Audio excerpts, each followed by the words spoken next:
Welcome everybody to Cinema Royale. I am Travis Hobson of PunchdrunKritics.com, and this week, this is an episode I like to call the Snyder House Rules. Snyder. I'm talking two movies with connections to Zack Snyder. One is, of course, his film Rebel Moon Part 1, A Child of Fire, and then the last movie of the DCEU, the official end of the Snyderverse. It's gone after Aquaman and the Lost Kingdom. And joining me to talk about that is my homie, JoeBlow.com, Chris Bungray. What's up, Chris? Hey man, how you doing? I'm good, man. Good. Happy to talk with you about these two We did a team. We Snyder-related did it. movies. Toot our own horn. We did a team up review of the Iron Claw on Joe Blow Originals, and it's like 115,000 now or something like that in Uh, terms of views. that's Pretty good. amazing. That's amazing, man. Yeah, it's That's pretty good. really awesome. I'm really happy about that. Yeah, I've been tooting my own horn about that too. So, but like fine. maybe now we'll get Zac Efron because the publicist was like, "Whoa, shit, that's actually a lot more than we thought." And it's like, yeah, no kidding. I told you this was a big movie for us. Exactly. Exactly. Yeah. Yeah. Give I us. knew it. I knew it was going to do really well. I knew that it was going to be huge. I've been telling people for months that this would be a massive movie for Joe Blow, for the Joe Blow audience, and sure enough, it is. Absolutely. It's doing good for a Punch Drunk Critics audience too. And all the review, all the comments are like, "This is the first movie I've wanted to see in a long time." The Von Erichs, ba ba ba ba ba. It sounds exactly like what I want to see. So they need to be doubling down on marketing that towards like the fanboys. They really do. Absolutely. Yeah. Absolutely. It's been funny watching professional wrestling over the last week because the Von Erich's been all over it. Oh, nice. Whether it's WWE, they've been showing a lot of Iron Claw trailers during the show, Mhm. and promos during the show. And then on AEW, the Von Erichs were actually on AEW Dynamite, or AEW Rampage last week. And got into the Chris's or Kevin's sons actually had a match. So and Kevin got involved and he got to put the Iron Claw on somebody. So It's funny so because Efron was talking about how him and Cena have become really good friends because they did that Ricky Stinicky movie together. yeah, And I'm wondering what Cena thinks of the wrestling in the movie. He was at the premiere though. He was like he out to was. support it. So He yeah, was. There's a shot of him with MJF, Malcolm yeah. Malcolm Jacob Friedman, who plays Lance Von Erich in the movie, though we don't really get to see him No, not much. not much at all. So which is a little I think disappointing. they cut him from the movie. There's probably a director's cut where he's in it more. That was Right. like the fake Von Eric, right? Yeah. Yeah. He was the fake Von Erich brought in to try Yeah. and boost sales. But let's talk about a couple Snyder movies here. Let's start with Rebel Moon, The Child of Fire, which from what I heard was going to end up on your top five of 2023. Is the reports I was getting after the screening in Montreal. Can you No, confirm? it didn't screen in Montreal. I didn't. It never actually screened in Montreal. Funny enough, Okay. we didn't get a screening of it. I got to see it in L.A. They flew me Can you down for it, which can you confirm or deny that this movie is in your top five of it's 2023? not in my top five. The more cynical among us may say I was.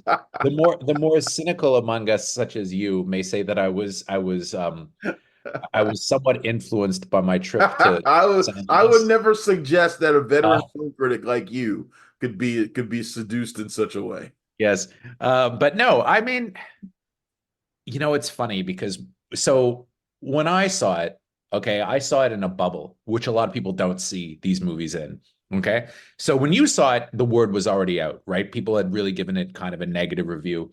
Yeah, In New York, I think the screening must have been a shit show because they're all the kind of New York cynical critics who were probably pissed off they weren't invited to the premiere, probably like mocking the movie from the get-go. And right. it was probably a nightmare, that screening. And I do feel the negativity that came from that and came from some of those early screenings really did have an effect on other critics. I don't think this movie, people are talking about how it's one of the worst movies of the year and stuff. I don't think it's that bad. I think it's very entertaining. I watched it in a bubble and I was thoroughly entertained from beginning to end. Is it an amazing movie? No, it's derivative for sure. It's Star Wars meets the Magnificent Seven or Battle Beyond the Stars. And Right. there are whole sequences that are lifted. That said, I mean, it moved fast and I was very entertained by the beginning. And I don't know why people are calling it ugly. Like I think it was a really well photographed movie from as far I as don't I'm have concerned. a problem with the way the movie looks, other than the Yeah. fact that Zack Snyder hasn't updated his style at all. No, he's got a look and he's Like, not interested in yeah, changing it. he's really not, and I kind of wish he would because I think some of his movies would benefit from it. Um, I actually do think it's one of the worst movies of the year. Right, so I mean, this surprises me because I'm in general a fan of Zack Snyder. Like I Yeah. like a lot of his work, even some of that stuff. I low key think the Owls of Ga'Hoole is a quiet masterpiece that people just don't have never even seen. Like I love I've that, never. and but I think his strength is in making popcorn movies. Like I think Dawn Yeah. of the Dead and Army of the Dead are fantastic. Um, I think Watchmen is a masterpiece too. But it's when he gets self-serious Yeah. that I think he runs into problems. I think that's a problem that he has with Rebel Moon.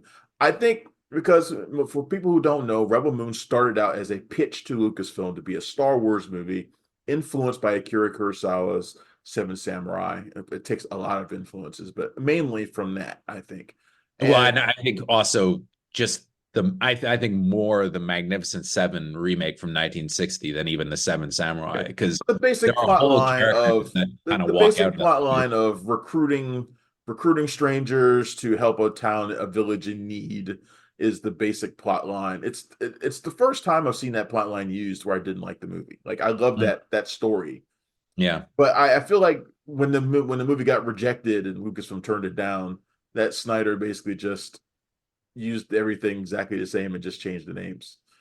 Like he just Oh, changed oh, for sure. Oh, for sure. I mean, because look, the I mean, movie yeah. starts off, the movie makes a lot of assumptions. Like it just explains, it doesn't really explain stuff, it just kind of mentions stuff. Yeah, And you like know I'm what's just going on. and you're like, what? You're like, what is happening? And I thought it was deliberate the way the movie starts, kind of throwing you into the midst of like this narration, explaining stuff. The slow pan from the ship down to the planet, just like A New Hope, and you're just kind of like, okay, we get it. You know, you're going to be taking a lot of Star Wars from this, and that's fine. You know, whatever. But the problem I ran into was that one, it is self-serious. I don't recall a single time where I laughed in the entire movie. I don't think it's a funny movie at all, No, it's which not. these kinds of space operas need some humor to lighten the mood, and there's absolutely none. And also, I found all the characters really bland, Hmm. and I really I went into this really wanting to like it because I want Zack Snyder to have like this. I think he's better suited to creating his own original universes than trying to work within the framework that somebody else has designed. Like I just don't think that's where his strength is at. I think that was proven by the DCEU, and I think he making his own stuff is where he needs to be. I just don't think this movie played out the way it probably should have. It's interesting because I'm going to be curious to see how kind of fans in general react to this when it comes out and to how like the hardcore Snyder fans react. I'm curious about that. But I'm also curious to see what people are going to think when the sequel comes out, when part two comes out, because I think the danger of a movie like this is like, what if you only released half of the Magnificent Seven or half of the Seven Samurai, right? Where you don't have the payoff, Right. which is what you're waiting for in these movies, where these warriors get together to defend the home world and end up getting killed, right? Because I mean, the way it has to end, if it's like any of these other movies, is that most of them are going to die, right? You know, and I think that that would give you more pathos, you know, that you wouldn't Yeah. necessarily get from a movie like this. And It's I think that that's probably the problem. It's that it's all set up and no payoff. And I think right. that he probably was maybe too ambitious for his own good by deciding to make a two-part movie. It might have been better if he had done it as a 2.5 hour film, you know, and one movie where it has that whole that and make it like an epic. And it's You know, I think, surprised that he didn't because he says Netflix didn't yeah. hold him back from doing anything that he wanted.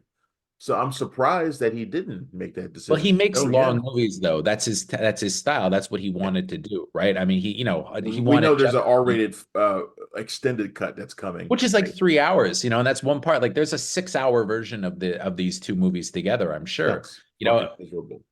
well, I mean, it's the same thing Based as off this Justice one, League. that sounds miserable. Based off this, Maybe it's better though. I don't know, but it it's might like be. it's one. And I mean, I found, his Justice League that was 4 hours was a Yeah, significant improvement. it was a significant improvement.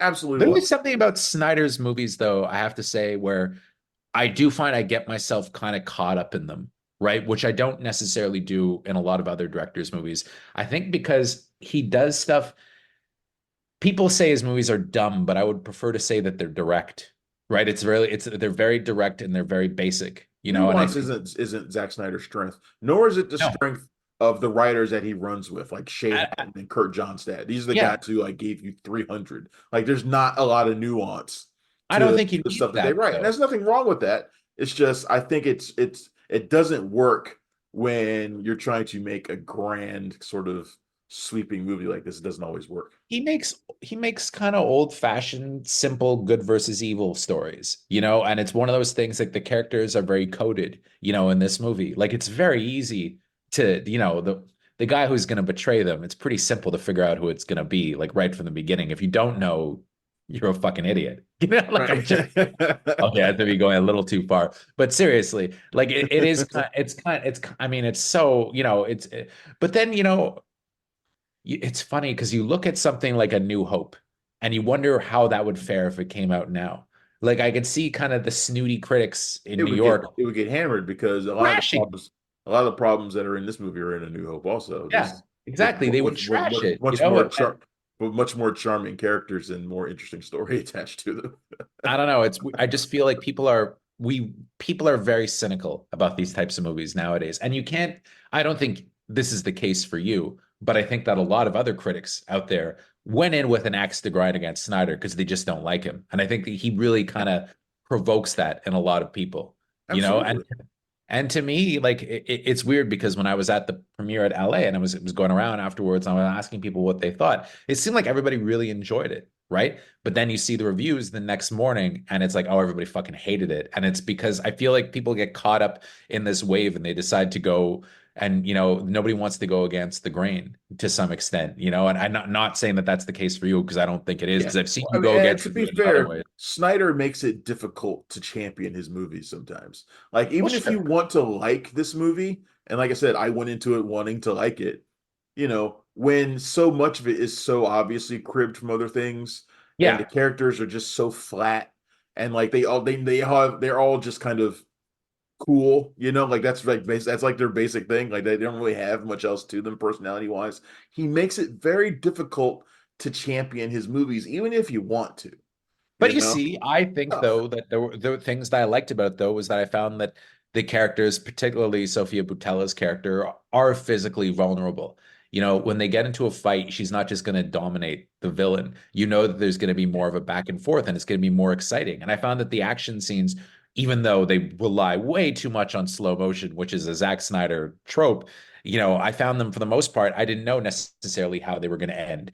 She's not invincible. That was the thing I hated about the next movie we were going to talk about, Aquaman, where it's like never for a second do you think that there's anything that's going to happen in this movie that hasn't happened in a million other movies. Whereas in Rebel Moon, at times I was like, oh, maybe this character will die, or maybe this character is going to get their ass kicked, and I thought that was entertaining to me, and I like the fact that you have these reversals, right? Like where the wimp guy, becomes a hero at the end. I like that. I like the whole plot line with the robot, even though there's not enough of it. I mean, Yeah, some of it is very very easy to little. predict.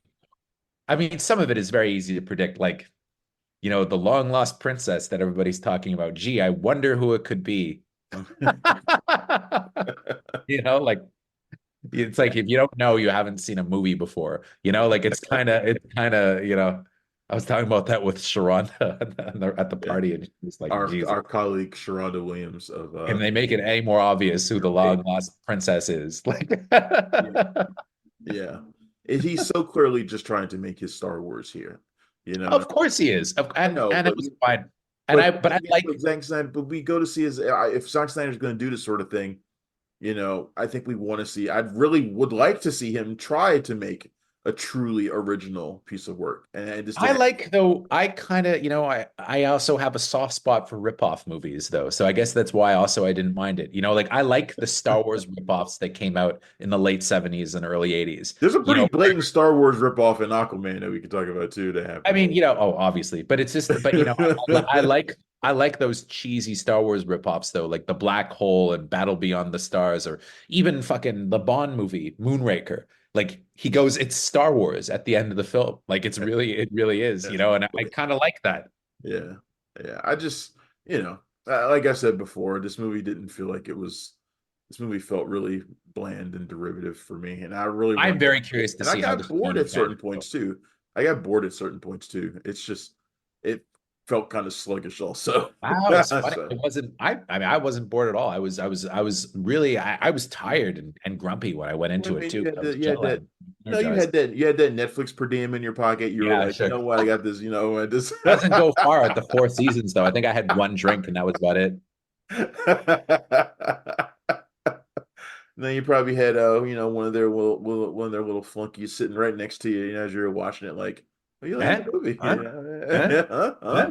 Eh? Yeah. My so our the guy that we didn't have review Aquaman 2 is because Jimmy he Yeah. saw he saw it on Monday and he said that Jason Momoa literally came and sat down beside him for like 15 minutes. And it was like, is that laughing. "Ah." And he's like, how can I fucking give it a review now? Like, I feel like betraying them if he gives it. Right. So like, I don't want to review this anymore. And I was like, yeah, I hear you. Because literally that was what happened. Well, I look, I'm going to be very curious, like you, to see the reaction to Rebel Moon. Yes. I think it's going to be gigantic for Netflix in terms of viewership. Yeah. So the way I've been dealing with this is I think it'll probably be a gigantic hit for them. That we'll get to see part two. Jack Snyder will get to do whatever he wants with the franchise, whether it gets good reviews or not. And obviously, it's already not. It's getting the worst reviews of his career, which is saying something because he made Sucker Punch.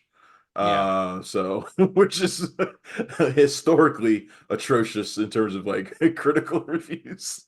But so it's getting killed out there, but I think his fans will support it. And I want to see what he does with the next one. I really do. Sure. If I wanted to say, do I want to watch Rebel Moon Part One again? My quick answer is no, I don't. You won't watch the R-rated, the Snyder cut? That sounds really miserable, especially after listening to his description of it being like this totally different movie. It's like he says this about every movie, man. He says He this all does. the time. This all the time. Although, I mean, in certain cases it's true, but I don't know. He's like Ridley Scott, though. I find like he just can't stop tinkering with his movies. The thing is, though, Ridley Scott, the director's cuts always are better than the theatrical versions, pretty much every time. Yeah, for the most part, yeah, it's true. Yeah. So Zack Snyder just not always good. Well, although the Watchmen extended cut is better. Well, and I think the Batman v Superman cut is significantly better too. Yeah, I agree with that too. Mhm. All right, so I don't recommend Rebel Moon Part One. Chris Bumbray does recommend it. If you do check it out, be sure to shoot me a message at punchdrunkcritics.com. Apparently, I was telling you On my my quote socials as is well on Twitter and Facebook. You can, my quote is on the outside of the Paris Theater in New York now. I don't know if that's a good thing or a bad thing. yeah. It's I like one mean, of those things. you could probably go out there and somebody a Snyder fan might like take you out for a hamburger or something. Or people may hate it and there might be like tomatoes thrown up at it or something like that. All right, let's talk about the second film with a Snyder connection. That is Aquaman and the Lost Kingdom. Now, Snyder didn't make this movie. I don't even know if he's listed as a producer on this one anymore. I have no idea, but it is the end of the Snyder verse that he started with Man of Steel. The end of the DCEU. We'll be getting a fresh new reboot led by James Gunn.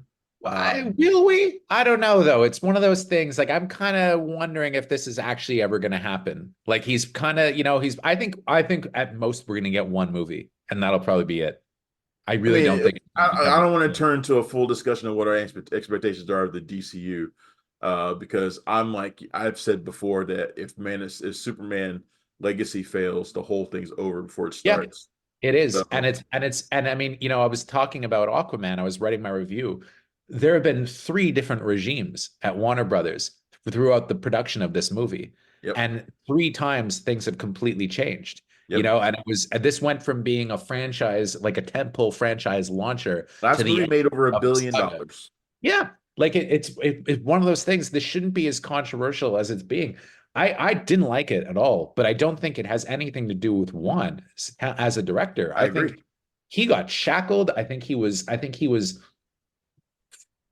think there's probably a version of this movie that he made that was good. You can And watch this movie and tell where things were dropped, oh cut, yeah, reshaped, retooled, rewritten. You can just watch it and see it and feel it and just like, what is happening right now with this movie? based It on the just, needs of whatever regime was in charge of the studio that yeah, week, yeah, right? And unfortunately. this is the gun version. This is the one where we're done with the DCU. There was another version where it was, oh, we're setting up Michael Keaton's Batman as the Nick Fury of the DC. Oh no, now it's going to be Ben Affleck, and now there's no Batman. Oh wait, we need to shuffle off Amber Heard for a while. We need to get her Yeah, out of I'm here. sure there's a version of the movie that she's not in. I think it would have been easy to do that. It would have been shorter. I guarantee you there's a version of this movie that they cut her out completely because they put her in the movie enough that she's in it more than I thought, but every scene that she's in is inconsequential and Inconsequential. Yeah, she's almost she's never got on. reaction shots, expository dialogue. She gets written out. She gets hurt, written out for a while. She makes a couple rescues that anyone else could have done it. And she's It's just almost like never on camera with anybody else. It's almost no, always just a shot of her. there's like no screen time with Momoa practically. Yeah, they have a Like, kiss. That's about it. Like it feels like they were never really on set together because they yeah, cut to like her, it's like you Vin know. Diesel and The Rock in Fate of the Yeah. Furious. Like you just don't see him, and it's like, all right. Well, I mean, the reports were that they had no chemistry and that they weren't getting along. So I guess this explains this shows why. I But mean, I don't know but why they didn't just cut her out then completely because it's weird having her in it. Like it they would could have have been had the much character killed weirder to off. it would have been much weirder to not have her in it. That's why. And it just would have looked so crazy because she was literally the co-lead of the first movie. Yeah. The whole movie's And I liked her in the first movie too. I look, did. I'm a champion for Amber Heard for obvious reasons. I think she's amazing, Yeah, but super hot. Yeah, of course. Yeah. I mean, Yeah. I'll watch Drive Angry 1,000 times in a row for her in that movie. Yeah. But but and she's got red hair in this movie too. I mean, Yeah. come on. But it would have been so weird to not have her be in the movie at all. But her scenes are just they're so minor Yeah, they and have don't nothing to do with matter. the rest. It's super, super inconsequential stuff. Yeah.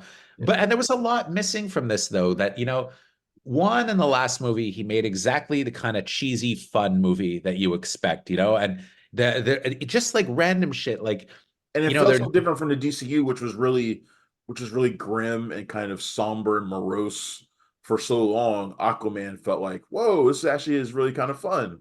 breath of fresh air. There's Yeah, not even any beefcake shots of Momoa. Like he never gets his shirt off in the movie. Like that was right. He to me, that doesn't. was like, There's the scene where he what? gets like the new suit, and you're like, well, that was designed to be very flattering to his shape.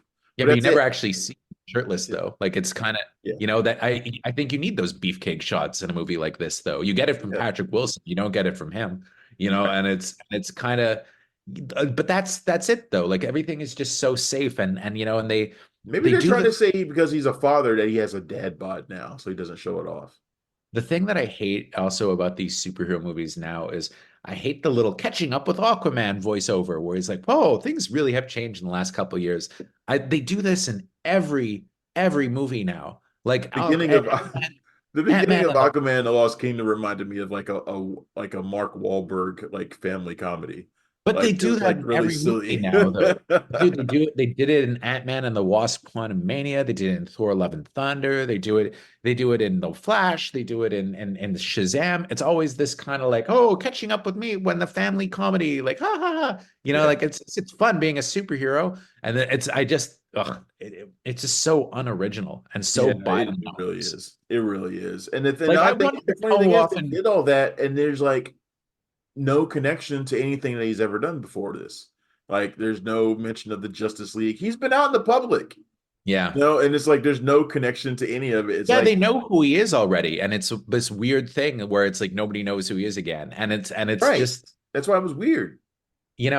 Honestly, I could imagine how defeated Juan must feel now, though, by this whole process. I bet you he could not wait to fucking finish this thing and wash his hands of it and be done. And to go and do he's going to do some quirky but awesome horror movie next, probably.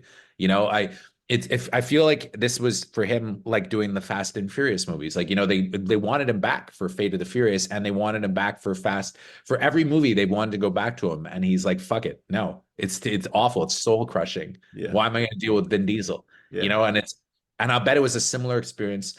I think he had an easy time with Momoa because I don't think he's necessarily egotistical, but I think he probably had a hell of a time with the studio and all these notes nonstop where he made a movie that made $1 billion. He knows how to do something like this, and they just wouldn't get out of his way. yep. No, this is one No. of those movies. And for those who don't know the plot is really basic. Who cares? I know the plot is simple. It's basic. It's stupid, but it's the Black Manta played by Yahya Abdul-Mateen.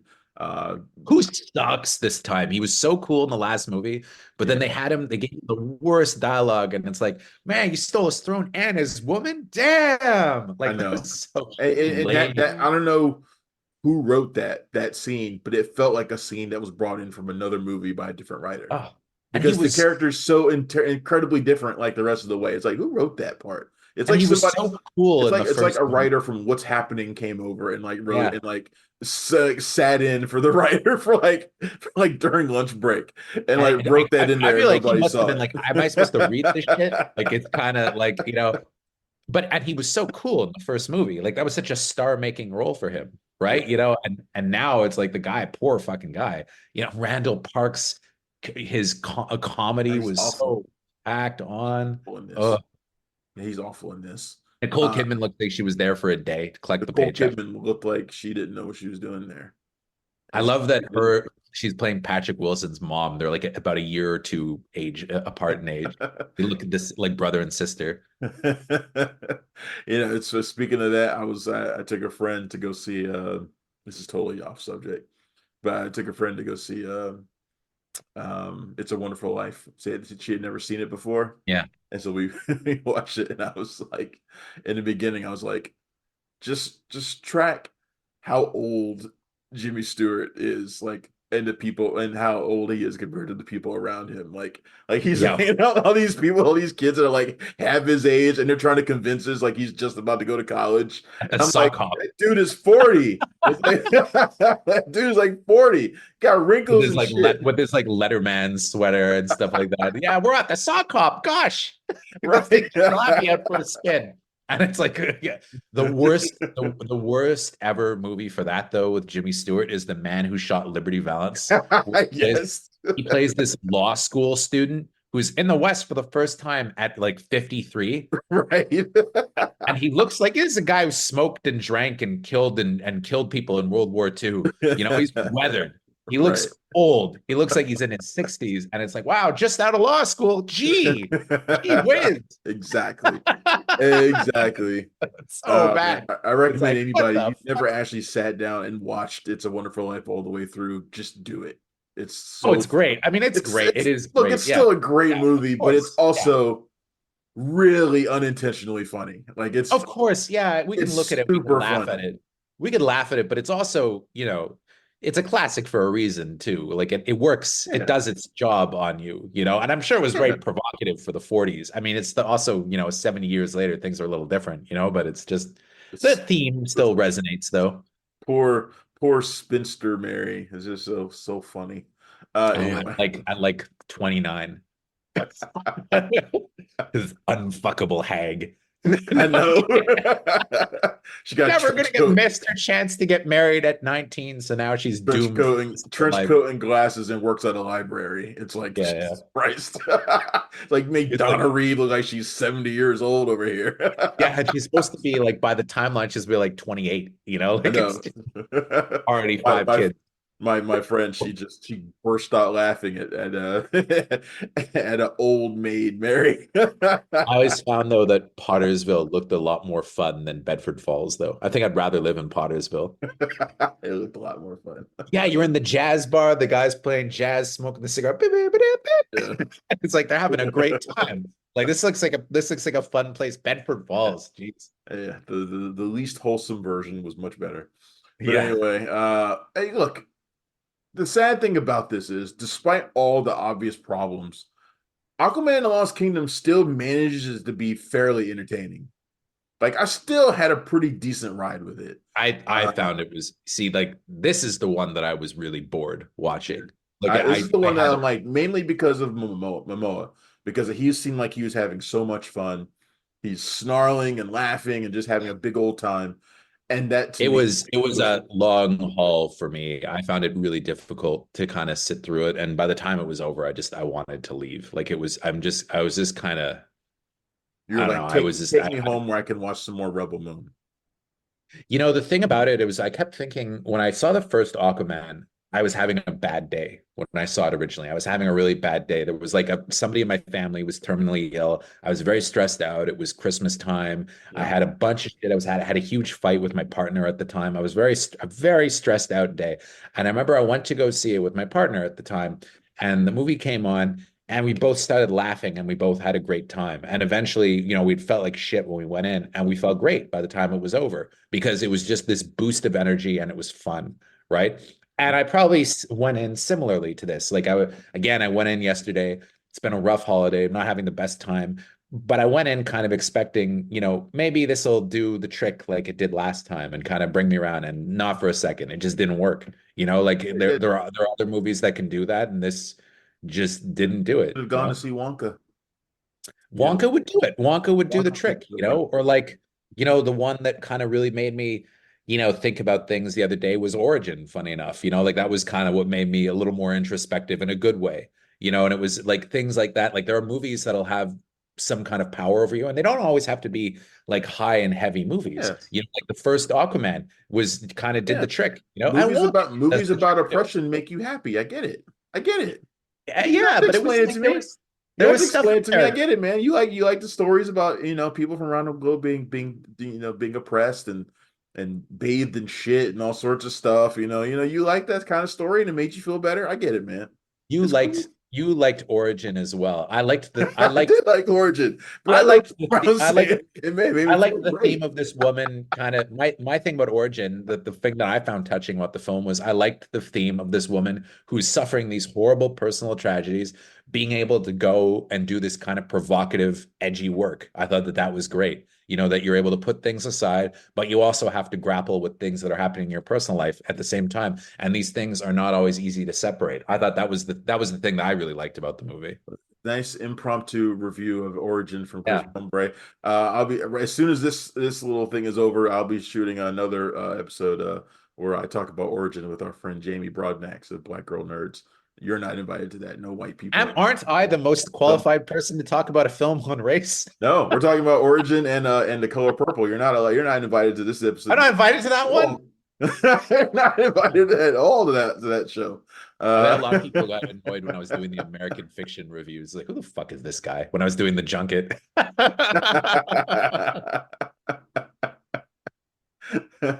Yeah, they just sent me an email yesterday wanting to use some of my quotes for American Fiction. I'm like, yeah, please Oh, go. nice. So I love that movie. So That's another movie though that you can watch, and you know it's that one though. That one's entertaining in the way that like a conventional like a comedy would be too, where you can have a really good time watching that movie, and it has the weightier themes that you can chew on for sure. But I think there's also a lot of pure entertainment value worked into that film as yeah, well, that's the like a thing. James That's L. the thing. Brooks movie, like a good James L. Brooks movie That's the almost. thing about American Fiction that I love about it is that it's so many different things. It's not just one Yeah, thing. It's a lot of things. And I got to meet Jeffrey Wright, which is like bucket list stuff right there. yeah, I patterned my look on Jeffrey Wright a little bit. I like the Yeah, way I can see that. I love the way he looked in American Fiction. I was like, oh yeah, this is a guy who's got style. I think that's why he liked me in the interview. You just need to give yourself a cool middle name. You can't be Monk, Thelonious Monk Ellison. You got to be something Monk, else. Chris Bum, something Bumbury. I don't know what it would be. Bum. Just call me Bum. It's Bum. That's Chris a cool. Chris Cast Bumbury or something. Anyway. Now, okay, so we talked about Rebel Moon and Aquaman. I think we have polar opposite views on like both movies.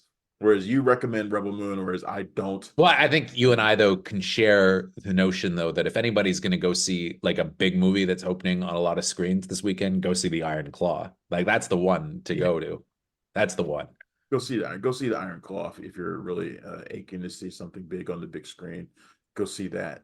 Um, there's so much. This being Christmas week, there's so much stuff out right now. There are a lot of good movies out, but it's not like it was in recent years where it's like the big blockbusters that everybody's going to go see. Like I feel like a lot of the blockbusters aren't going to do well. I think Wonka is going to do shockingly well over the holidays. Yep, And I think that's going to end up being a blockbuster, kind of like the last Hunger Games was, where you didn't really necessarily see it coming, and then it had really good legs. that came out on digital like today.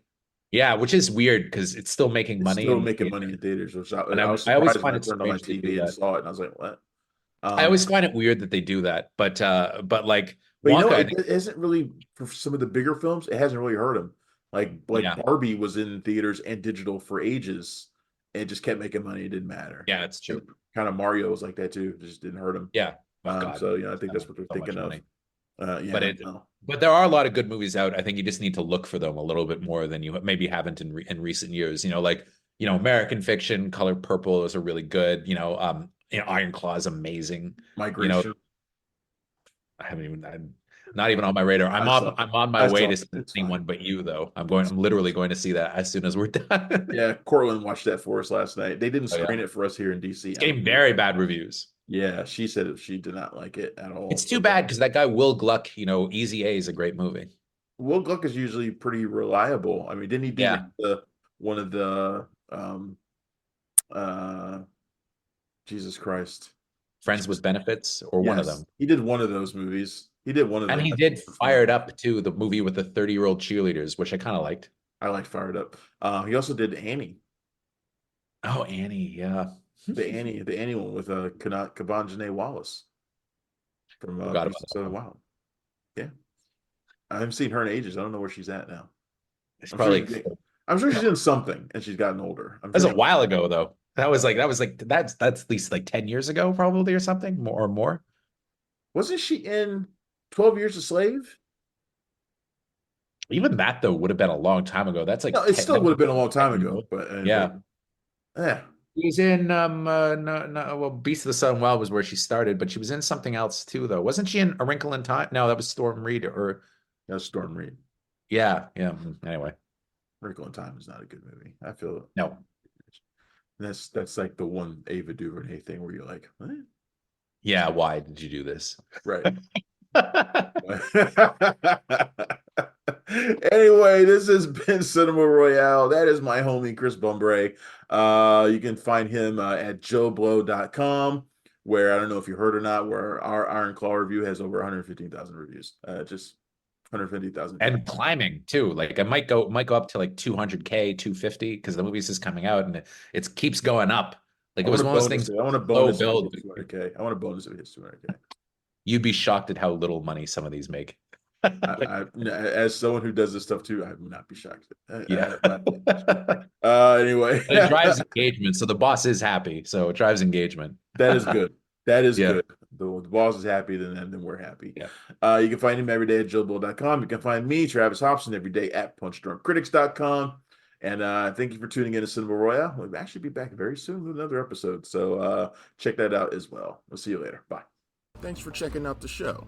If you like what we're laying down, please subscribe to our channel and click the bell to receive notifications for all of our latest stuff.